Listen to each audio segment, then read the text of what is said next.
chapter you wished had never happened may become the chapter that changed someone else's life. Hello, welcome to BTS-Talk Beyond the Silent Talk, where healing finds a voice. I'm your host, Faith Gaduki. Thank you for opening another chapter with me.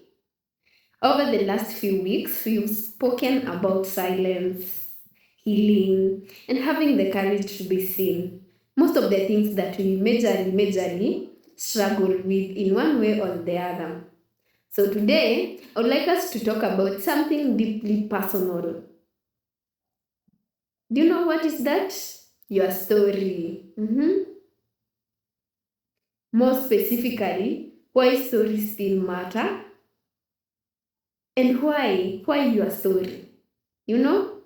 Yeah, so today I would like us to share 5 lessons I've learned about embracing our stories. Those lessons didn't come from the perfect life. They came from pain, healing, unanswered questions, and discovering that even broken chapters can still carry purpose. And I, being a witness of such broken chapters, there is beauty in the midst of brokenness. The moment you feel like you're at the end, the moment you feel like you don't have purpose, you know what? Your story has purpose to someone else, and they're going to propel them to another place or to another position that you might not even know or see. Those are hidden strengths that people usually talk about. And your story is bigger than your worst moments. Don't see it like just a moment that happened. There is more to that. There is more beyond that. For many years, I believed that what happened to me would always be the first thing people saw. Every time they saw me, I would say, hey, they're going to see like what happened. They're going to see the result. They're going to see etc. I thought my pain defined me, in short, and I felt like I am fully defined by those pain, even believing. I thought surviving sexual violence had become my identity. I didn't know that it was supposed to propel me to the next chapter of my life, You see?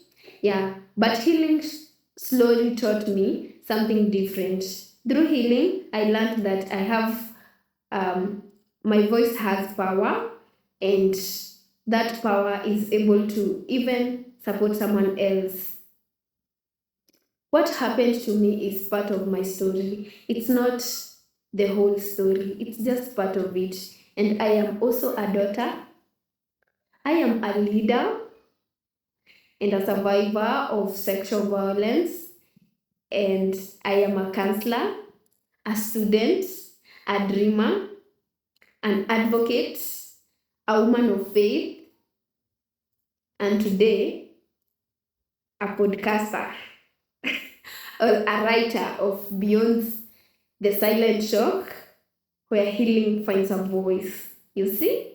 There is more to that than that story that used to define me.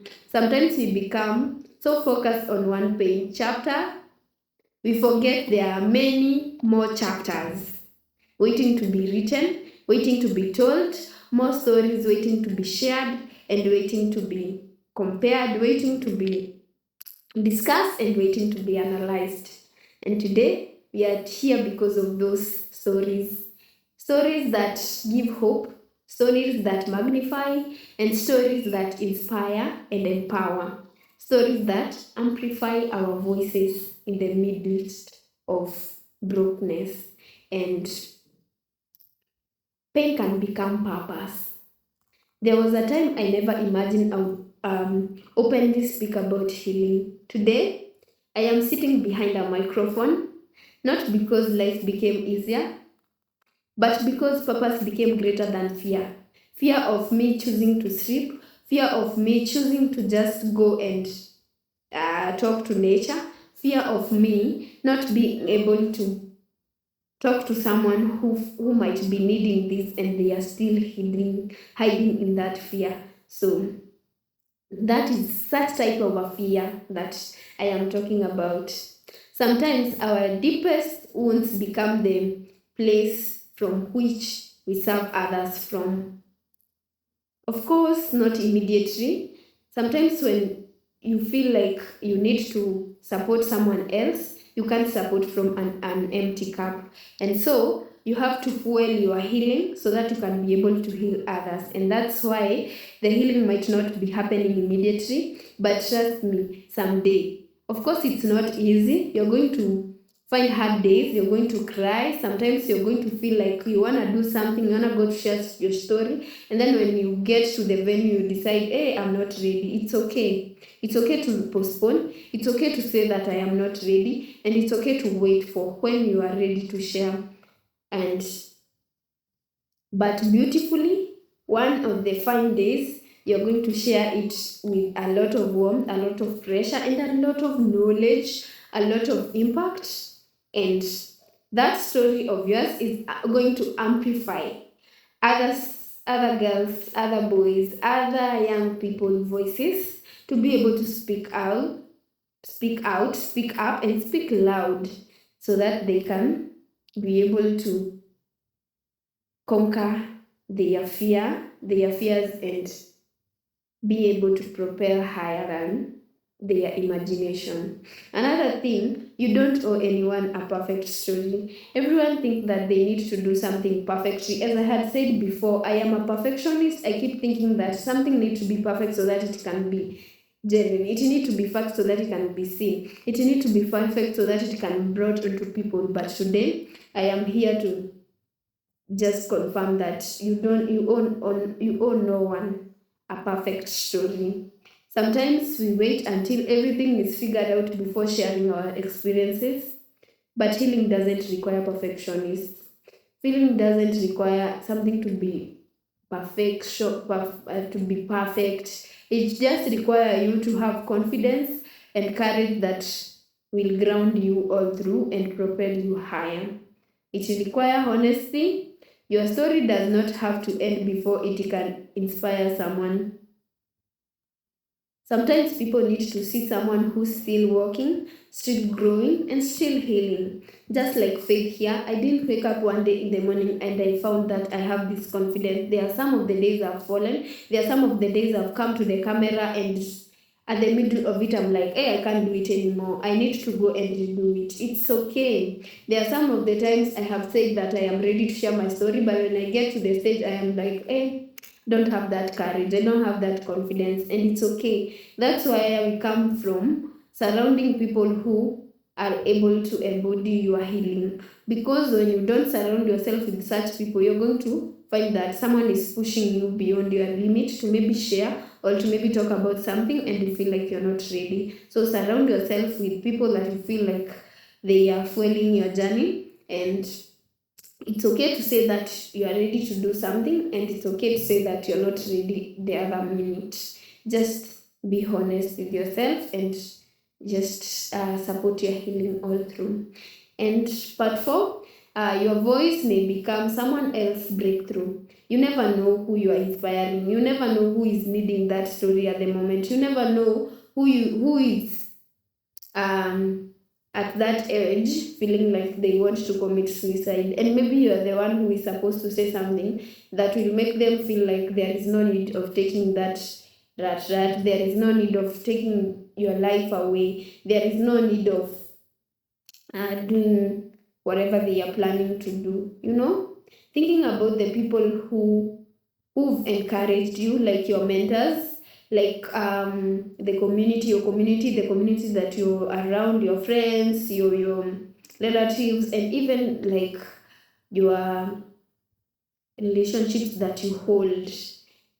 Maybe they never knew they were changing your life. So make sure that every time you are about to do something to yourself, think about those people, think about how they have inspired you, how they've seen you grow, and what they would feel when they hear that you have given up. That's the power of sharing honesty with your story. So every time you are thinking about anything, think about sharing it in a honest way so that it can help you propel your life forward. One conversation one testimony, one chapter can become the reason someone chooses not to give up. And maybe you are the one to help them through that.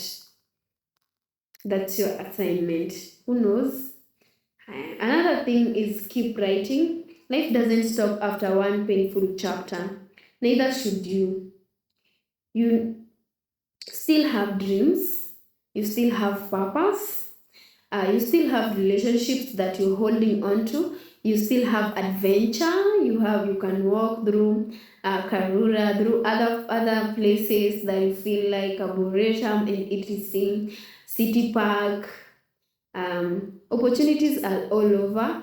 You don't know where your writing is going to take you, or you don't know where, when you speak up, where you're going to find yourself. So keep speaking, keep writing, do what excites you, do as long as it's encouraging you to keep speaking and getting out of your fears, because you have different fears, you know.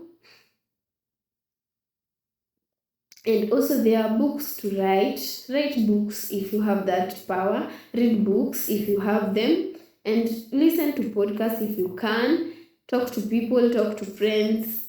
There is nothing bad like there is nothing good like getting knowledge, because no one will ever take that away from you. Business to build, thinking about business, think about the activities that you can do. You might not be someone to write books, you might not be someone to read books, you might not be someone to listen to podcasts and etc, but you can be the person who maybe will start businesses that are going to sell those gadgets to people who are doing that. So if you're a business person, build that business, start them today, don't wait for tomorrow. Postponing things might not be the best idea. Of course, sometimes it is, but might not be the best. Lives to touch might look like different. Maybe for you, touching lives is starting a business that will help people, walking through people, employing people, and helping them get basic needs, or maybe supporting people through advices. So look for your strength and weaknesses, reduce your weaknesses and fuel more on your strengths. Your story is still being written. No matter the field that you're in, just know that your story is being written. Don't close the book because one chapter hurts. Continue writing, continue starting those businesses, continue supporting whatever you are supporting, continue doing charity. You never know where that will take you the next time. So build those businesses, support those ideas, and keep keep doing it. Maybe today you've been looking at one painful chapter and forget the rest of your book. I'd like to remind you, you are not only the chapter that hurts. As we keep saying, you're not that one part that your story is just one part of the whole book. It's not the whole book, so don't allow it to be the whole book. I'd like to remind you, you are also the chapter that heals you. Remember, after that hurt, the next chapter was about healing, and you are that chapter that heals you, the chapter that taught you, the chapter that made you stronger, and the chapter that you haven't lived yet. The chapter that you're looking closely into, or you are about to approach, is still a chapter. Who said it's not a chapter? It's still a chapter that needs to be listened. It's still a chapter that needs to be read. It's still a chapter that people need to learn from. You see? Now, if there is one thing I hope you remember after today's conversation is this. Don't forget this. Never allow one painful chapter to convince you that your story has ended. It has not ended. That's why you are alive. As long as you are alive, your story is still there. And because sometimes the chapters that almost broke you became the chapter that introduces your purpose, don't allow that to look like the last chapter has just ended. It has not ended. It is just the beginning of another chapter which is about to come. Before we close today's chapter, I would like you to ask yourself this question. If fear wasn't holding you back, what part of your story would you finally be ready to embrace? Sit with that question. Write about it. Pray about it. Talk about it. Because your story still matters. Thank you for opening another chapter with me. If today's conversation encouraged you, share it with someone who needs this reminder. Until next chapter, keep healing, keep growing, keep writing, because your story isn't over yet. This is BTS-Talk, Beyond the Silent Talks, where healing finds a voice.